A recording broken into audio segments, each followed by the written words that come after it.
There is a woman in a small town outside Kyoto who is 91 years old. Every morning she rises before the sun, opens the wooden shutters of her home to let the light in, and kneels on the floor of her small garden to tend the vegetables she has grown for the better part of 70 years. She cooks her own meals. She walks to the market.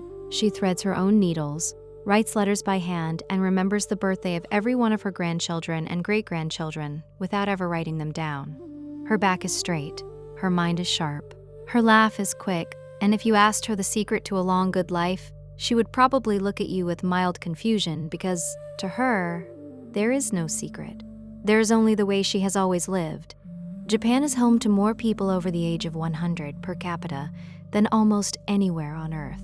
And its grandmothers, the obachan, as they're affectionately known, are famous not just for living long, but for living well, deep into old age. Sharp, active, purposeful, calm, not merely surviving their final decades, but genuinely living them.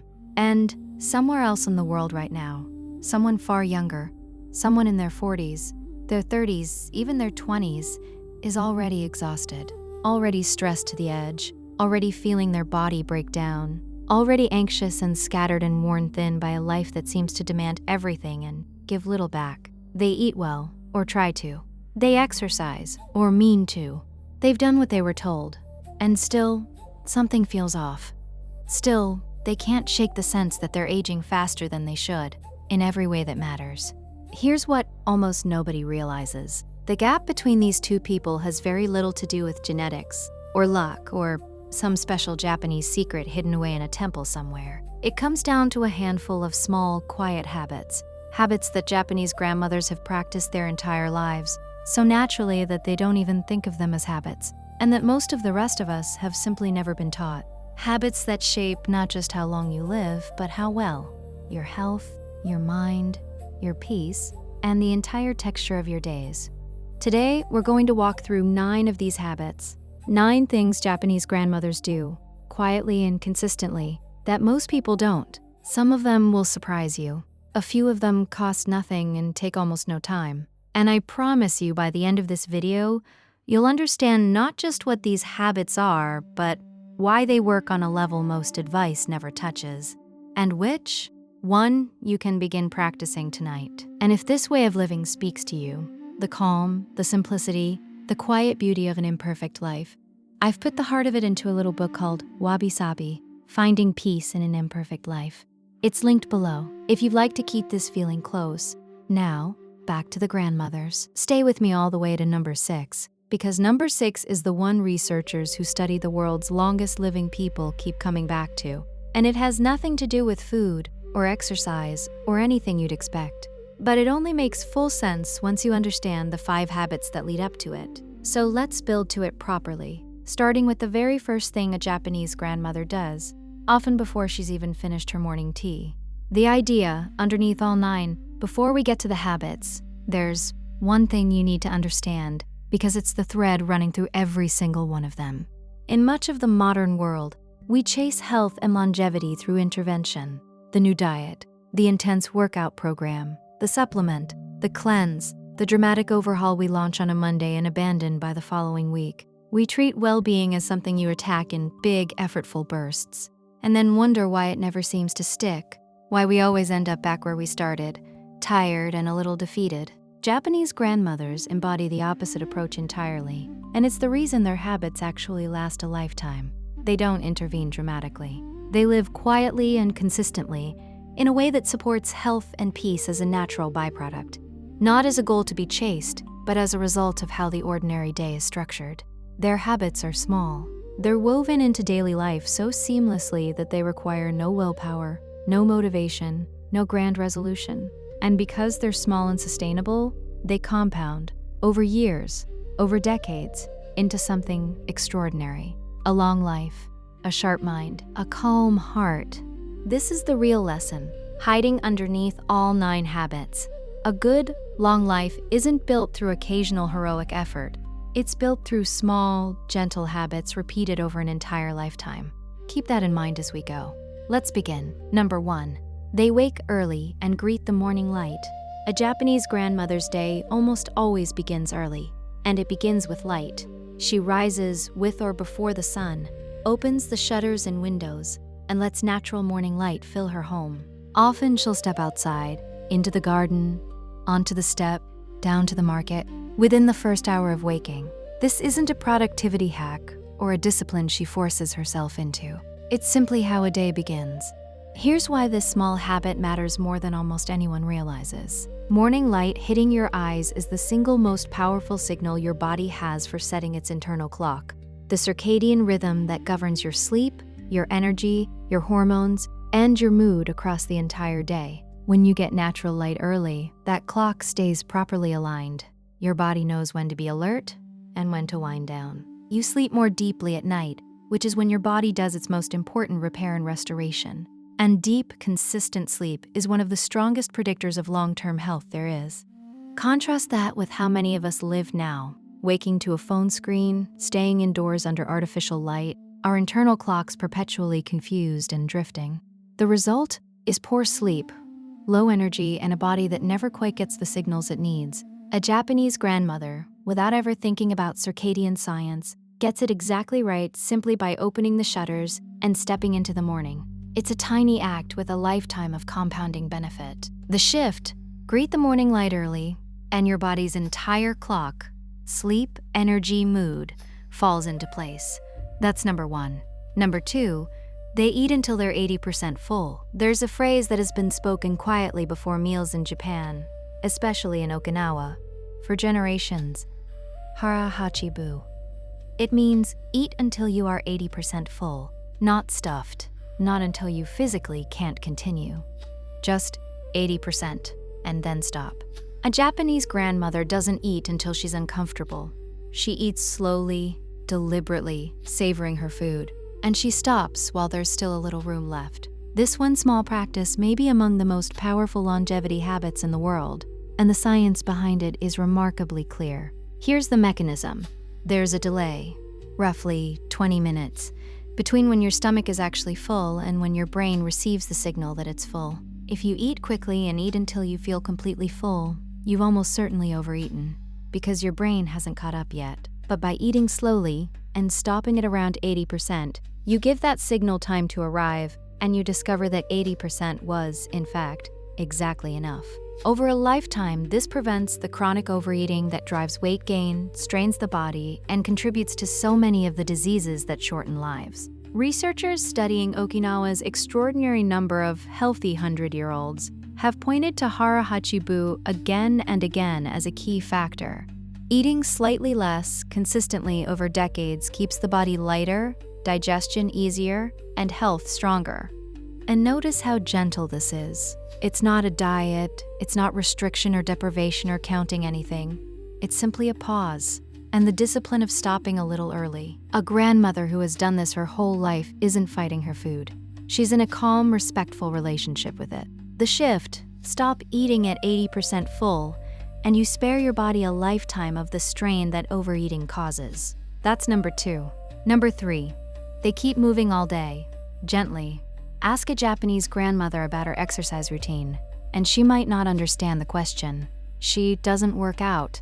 She has likely never set foot in a gym, and yet she moves, constantly, gently, all day long. She walks to the market instead of driving. She kneels and rises to tend her garden. She sweeps, she cooks, she climbs the stairs, she carries her groceries. Her body is in near constant low-intensity motion from morning until night. This turns out to be one of the great secrets of longevity, and it's very different from how the modern world approaches fitness. We tend to think of exercise as a separate intense event, 30 punishing minutes at the gym, followed by the rest of the day spent sitting. But research on the world's longest living populations shows something surprising. The healthiest, longest-lived people rarely do intense structured exercise at all. Instead, they move constantly and gently throughout the entire day, built naturally into how they live. This kind of consistent, low-intensity movement keeps the joints mobile, the muscles active, the circulation flowing, and the body resilient, without the strain, injury risk, and burnout that intense exercise can bring. Here's the deeper insight.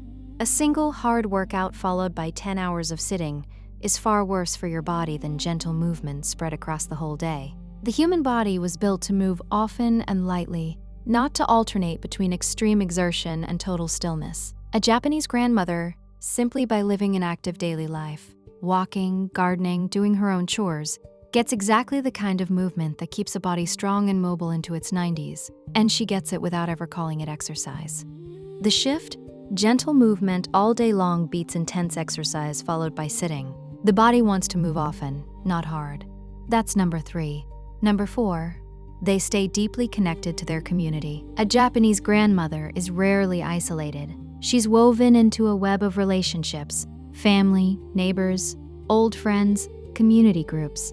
In Okinawa, there's even a beautiful tradition called moai, a group of lifelong friends who commit to supporting one another, emotionally and even financially, for their entire lives.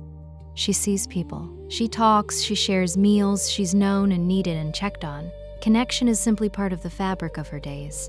This is not a soft, sentimental point. It's one of the most powerful and well-documented factors in human longevity that exists. Research consistently shows that strong social connection is as significant for long-term health as diet or exercise, and that loneliness and isolation are genuinely dangerous, associated with higher rates of illness, cognitive decline, and earlier death. We are, at our core, social creatures, and a life rich in connection keeps both the mind and the body healthier for longer. Here's the mechanism, and it's worth understanding. Strong relationships buffer stress. When hard things happen, having people around you literally changes how your body responds, lowering the chronic stress that wears the body down over time. Regular social interaction keeps the mind engaged and sharp, protecting against cognitive decline. And being needed, being part of something, gives a person a reason to stay active and engaged with life, rather than withdrawing. A Japanese grandmother embedded in her community isn't just enjoying company. She's drawing on one of the deepest wells of health a human being has. In a modern world where so many people, young and old, are increasingly isolated, connected to screens but not to people, this habit stands out as something we've badly lost, and something worth deliberately rebuilding. The shift, deep connection to other people, is as vital to a long life as anything you eat. Isolation quietly ages you. That's number 4. Number 5, they stay curious and keep learning. A Japanese grandmother's mind rarely goes idle. She keeps her hands and her thoughts busy, with crafts, with calligraphy, with reading, with card games, with learning the small new things that daily life brings. She stays curious about the world, engaged with her interests, and mentally active well into old age. Her mind, like her body, is in gentle, constant use. This matters enormously because the brain follows a simple rule: use it or lose it. Mental activity, learning new things, practicing skills, staying curious and engaged, keeps the brain's connections strong and helps protect against the cognitive decline that so many people fear in old age.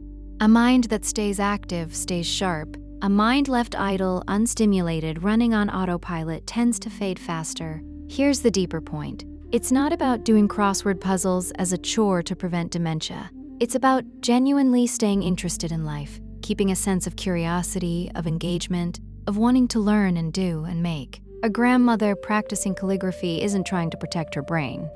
She's doing something she finds meaningful and absorbing. And the brain benefits precisely because the engagement is real. The activities that most protect the mind are the ones you're genuinely drawn to, done with real attention and care. And there's a beautiful continuity here with the other habits. The active mind, like the active body in the connected life, comes not from forced effort, but from simply living in an engaged, curious, hands-on way. The grandmother who gardens, writes letters, plays games with friends, and takes up small new interests is keeping her whole self alive, body, mind, and spirit, through the natural richness of an engaged daily life. The shift, a curious, engaged mind stays sharp. Genuine interest in life is the best protection your brain has. That's number 5. Number 6, they have a reason to get up in the morning. Here it is.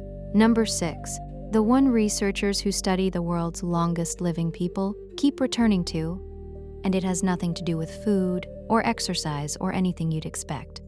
In Japan, there's a concept called ikigai, which translates roughly to a reason for being, the thing that gives your life meaning and gets you out of bed in the morning. And here's what's remarkable. In Okinawa, That region famous for its extraordinary number of healthy, sharp centenarians, researchers studying why these people live so long and so well kept running into ikigai over and over. Nearly every one of these elders had a clear, specific reason to wake up each day, and crucially, it was almost never something grand.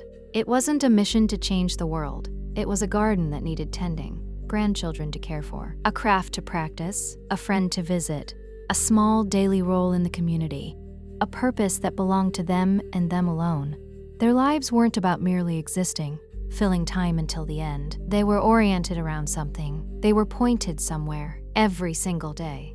This matters far more than we tend to admit, and the science backs it up powerfully. Studies have found that people with a strong sense of purpose live measurably longer, have lower rates of disease, sleep better, and maintain sharper minds. Purpose isn't just a nice feeling, it measurably changes how the body ages.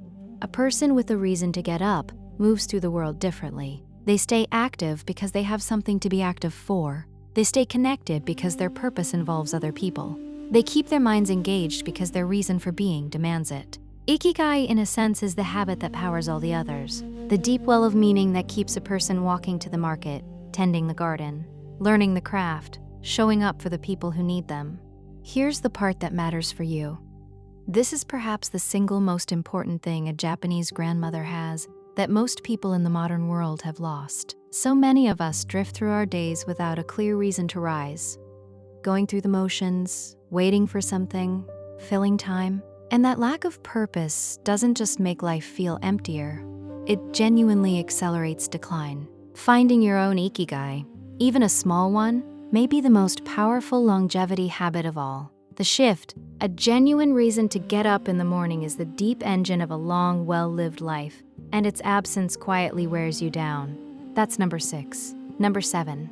They spend time in nature. A Japanese grandmother's life is rarely sealed indoors. She's in her garden, on her walks, tending her plants, sitting in the sun, surrounded by the natural world as a matter of daily routine. In Japan, there's even a practice with a name, Shinrin-yoku, or forest bathing, which simply means spending mindful, unhurried time in nature, taking it in with all your senses. This isn't just pleasant, it's genuinely restorative in ways science has increasingly confirmed. Time in nature has been shown to lower stress, reduce blood pressure, calm the nervous system, and lift mood. In our modern world, when we feel stressed, we often reach for a screen. And half an hour of scrolling usually leaves us feeling worse, not better. Nature does the opposite. It quiets the mind's constant alarm, lowers the chronic stress that ages the body, and restores a sense of calm and groundedness. Here's the mechanism worth understanding. Chronic stress is one of the great accelerators of aging and disease. It keeps the body in a constant low-grade state of alarm that, over years, wears down nearly every system. Nature is one of the most effective and accessible antidotes we have. It doesn't require a deep forest or a grand wilderness. A Japanese grandmother gets it from her own small garden, her local park, the walk to the market past the trees. The simple, regular presence of the natural world in her daily life keeps her nervous system calm and her body less burdened by stress. It's healing that costs nothing and asks nothing, available to almost anyone who steps outside and truly pays attention. The shift, regular, unhurried time in nature, quiets the chronic stress that silently ages the body. That's number 7. Number 8. They face hardship with quiet resilience. Every long life contains hardship. A Japanese grandmother has almost certainly lived through loss, difficulty, grief, and hard times most of us can barely imagine. And yet, what tends to define her is not bitterness or being broken by it, but a quiet strength in how she has carried it. In Japan, there's a concept for this, gammon, the capacity to endure difficult situations with patience and quiet dignity. Gammon does not mean suppressing your feelings or pretending pain doesn't exist. That would be its own kind of harm. It means feeling the difficulty fully and refusing to let it become the whole of who you are. It means meeting hard times with a steady, dignified endurance rather than collapsing into panic or being consumed by complaint. And there's a related idea, captured in the art of kintsugi, where broken pottery is repaired with gold, making the cracks part of its beauty, that what breaks us can become part of our strength, evidence not of weakness but of survival. Here's why this matters so much for a long, well-lived life. How you handle stress and adversity has a profound effect on your health over time. A person who spirals into chronic anxiety, resentment, and despair when hard things happen keeps their body in a state of constant stress that wears it down. A person who can meet hardship with resilience, feeling it but not being destroyed by it, and finding a way to carry on with dignity, protects both their mind and their body from that corrosive chronic stress. A Japanese grandmother's quiet resilience isn't just admirable, it's genuinely protective. It's part of why she has not only lived long, but stayed whole through everything her long life has held. And there's wisdom in this for anyone, at any age. We can't control whether hardship comes. It always does, eventually. But we can cultivate the quiet strength to meet it without letting it define us. That resilience is a habit built over time, and it may be one of the most important things a person can develop. The shift, meeting hardship with quiet resilience, rather than being consumed by it, protects your body and mind across an entire lifetime. That's number 8. Number 9, they live with gratitude and appreciate small things. The final habit is perhaps the gentlest, and it colors everything else. A Japanese grandmother tends to live with a deep, quiet appreciation for small things. The taste of a good meal, the warmth of the morning sun, the beauty of a flower in her garden, the visit of a grandchild, the simple pleasure of an ordinary day. This connects to the Japanese aesthetic of wabi-sabi, which finds beauty in the imperfect, the humble, and the fleeting, and to a broader cultural habit of noticing and being grateful for the small graces of life. She doesn't wait for grand events to feel that life is good. She finds it in the ordinary, again and again, and this turns out to matter enormously for both happiness and health. Research on gratitude consistently shows that people who regularly notice and appreciate the good in their lives are happier, less stressed, sleep better, and even tend to be physically healthier. Gratitude shifts the mind away from what's lacking and toward what's present, and that shift has real effects on the body and the spirit. Here's the deeper truth in this. So much of modern unhappiness comes from a constant sense of not enough, always reaching for the next thing, the bigger thing, the thing that will finally make life feel complete. A Japanese grandmother's habit of appreciating small things is, in a sense, the opposite of that hunger. It's a settled contentment, a capacity to find richness in what's already here. And a person who can find joy in a cup of tea and a patch of morning sun carries a kind of quiet wealth that no amount of striving can buy. This gentle gratitude may be the final piece of what makes her long life not just long, but genuinely good, full of small, daily moments of peace and appreciation, right up to the very end. The shift, finding genuine joy in small, ordinary things, is a quiet wealth that makes a long life a good one. That's number 9. Bringing it all together, so let's gather all 9, because the pattern beneath them is the real lesson. Waking with the morning light, eating to 80% full, moving gently all day long, staying deeply connected to community, keeping a curious, engaged mind, living with a genuine reason to get up, spending regular time in nature, meeting hardship with quiet resilience, and living with gratitude for small things. Notice what connects every single one. Not one of these is a dramatic intervention.